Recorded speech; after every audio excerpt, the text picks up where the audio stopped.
Herbs and verbs, how to do witchcraft for real. Like for real. Magic is first and foremost a technology, a primeval tool that humans stumbled upon eons ago for accessing an invisible realm that they sensed held the key to their well-being. Magic gave people an avenue to attain what their hearts desired: protection, divination, healing, luck, vengeance and, most of all, a sense of empowerment. It's a measure of comfort in a cold, dark world. Although the world's magical practices are diverse, appearing at first to be a kaleidoscopic array of random symbols and incoherent mutterings, if we dig a little deeper, we find common constitutive elements. Try to discern which of the following is not an incantation. A. Abracadabra. B. Take 2 aspirin and call me in the morning. C. As the moon wanes, so may I decrease. D. Nazagwagusa, Isawagusa. Inigogona. Naida nabwibwi. B is nothing special, just an old-timey physician's prescription for minor complaints. It accomplishes nothing, save for foisting responsibility back onto the patient. In contrast, A, C, and D are special-purpose magical language, used to make things happen in the world. Abracadabra is the Swiss Army knife of incantations, reached for in cases where the caster offers no particular spell. Abracadabra is an ancient magic word of perhaps Hebrew, Greek, or Aramaic etymology, no one seems to know, which adds to its mystery. It's the Swiss Army knife of incantations, reached for in cases where the caster offers no particular spell. It's often the first magic word a child learns, and has become ubiquitous in pop culture depictions of magic. In J.K. Rowling's Harry Potter series, Avada Kedavra is the dreaded killing curse, of which Harry himself is the only known survivor. Abracadabra has even been co-opted by top-hatted, cape-draped performing magicians and featured to comic effect in a classic Bugs Bunny cartoon. C is a charm for inducing weight loss from a paperback booklet of magic spells that caught my eye at the grocery store checkout as a chubby preteen. The instructions were to utter the words on the full moon while burning a white candle. As I was not allowed to burn candles in my room, nor did I have the wherewithal to get my hands on special herbs for the draft that would activate the spell, I was never able to test its efficacy. D is authentic magic. It's an excerpt from a Trobriand Islands spell for growing yams. The words are uttered over a tufa whetstone called a nazagwagusa, which is used to hone the knife with which a woman will harvest the yams when they mature. The stone, a talisman, is then pressed against the cut seedlings as the rest of the verse is recited. Yams are central to the Trobriand social economy, and constitute women's wealth and status in the society. Language has power in the social world, on that we can agree. People use words to hurt, conceal, soothe, and dominate, to evoke emotions in others. More than that, in certain contexts and conditions, the right words effect real change. Words can alter the legal standings of individuals. I now pronounce you husband and wife, transfer ownership of goods, that'll be $8.99, mitigate personal injury, I apologize, or establish a legal context. I swear to tell the truth, the whole truth, and nothing but the truth. In linguistic terms, this kind of language is called performative, language that is, in itself, action. This specialized linguistic form is one common ingredient of magic, where the power is in the words themselves. Common to all kinds of magic are actors, a practitioner, a subject, and an agent, a spirit or energy source.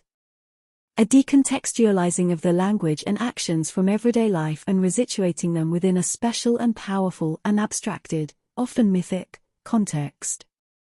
A special purpose language or speech register. Rituals and taboos. Use of herbs and talismans. Altered states of consciousness induced by chanting, fasting, or herbal draught.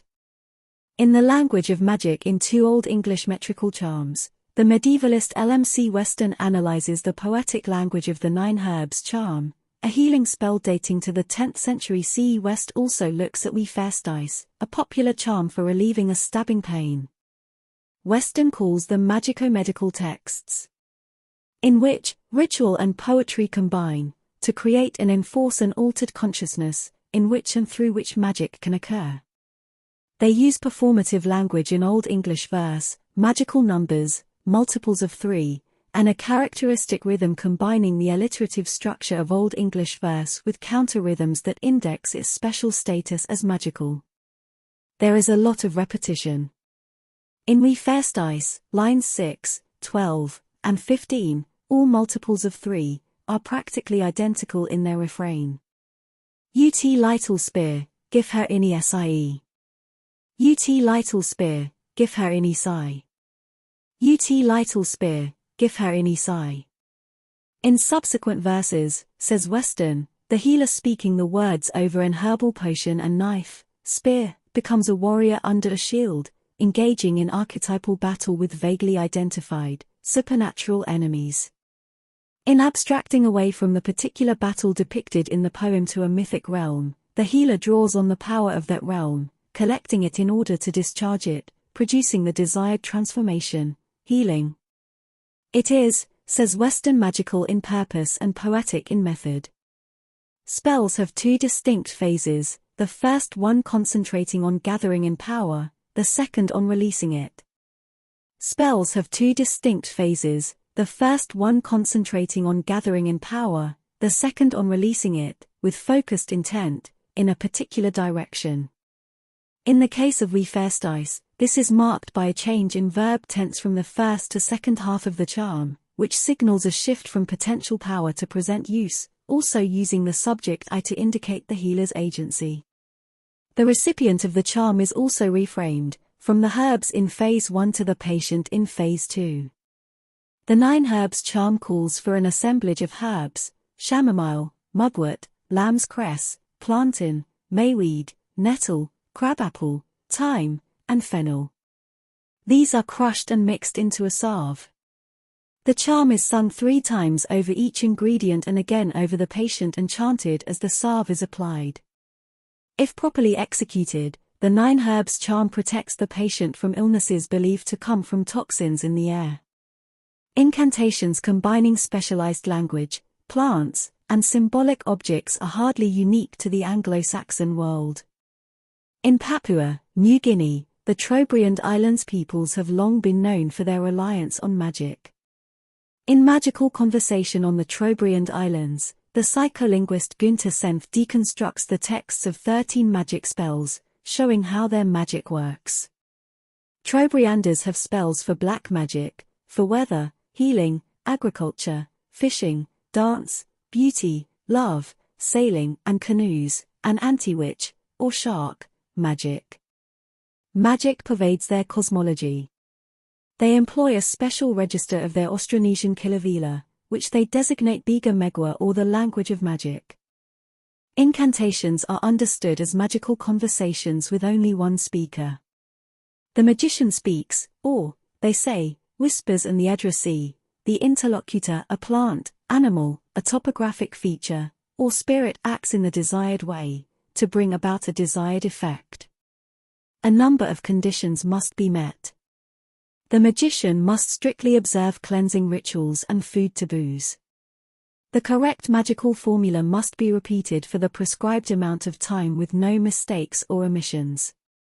For weather magic to bring sunshine, one native magician named Casiosi explains, he must first slice a ginger root and place the slices in a paper basket with a tiny slit.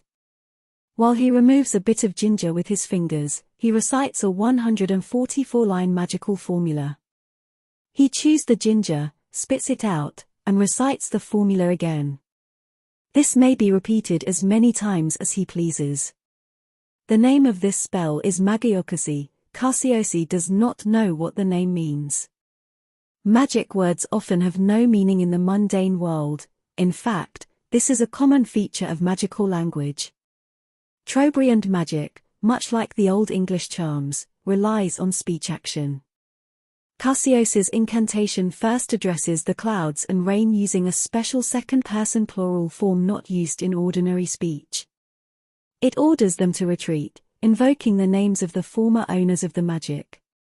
Trobriand magic can be transferred from one person to another, even bought and sold. In this way, Cassiosi draws on their power and collects it in for himself. He names all the paths along which the bad weather should retreat, along the village path, away from his house and the village, toward the sea. The order Bulitabai is repeated no less than 15 times. In the second half of the formula, he orders the rain to disperse, Bulagalagizer, 9 times, and to disappear, Bulalevaga 12 times. If we look at the formula as a whole, says Senft, we see that the various orders or commands are weighted and seem to follow a certain pattern. The stanzas follow a formula, AF, with ordered combinations of commands, invocations, and assertion of the desired effects. Trobriand magic, much like the Old English charms, relies on speech action, ritualized in formulas between esoteric specialists and special addressees. For the Trobrianders, magic is woven into the fabric of their everyday lives. Senft argues that it is also a cultural phenomenon, with the implicit goal of diffusing social tensions by enacting clearly defined conventions and rules. These days, the Trobriand Islands face the forces of globalization. Senft did his fieldwork there in the 1980s, and the islanders don't much rely on magic anymore. And Saxon charms are but a relic of early medieval pagan practice. Yet some ancient mysticism and superstitions have worked their way into contemporary life and belief systems. One can collect magic spells on Pinterest, join a coven online, or use aromatherapy to help fall asleep. Magic survives, and people still find the idea of it, well, enchanting.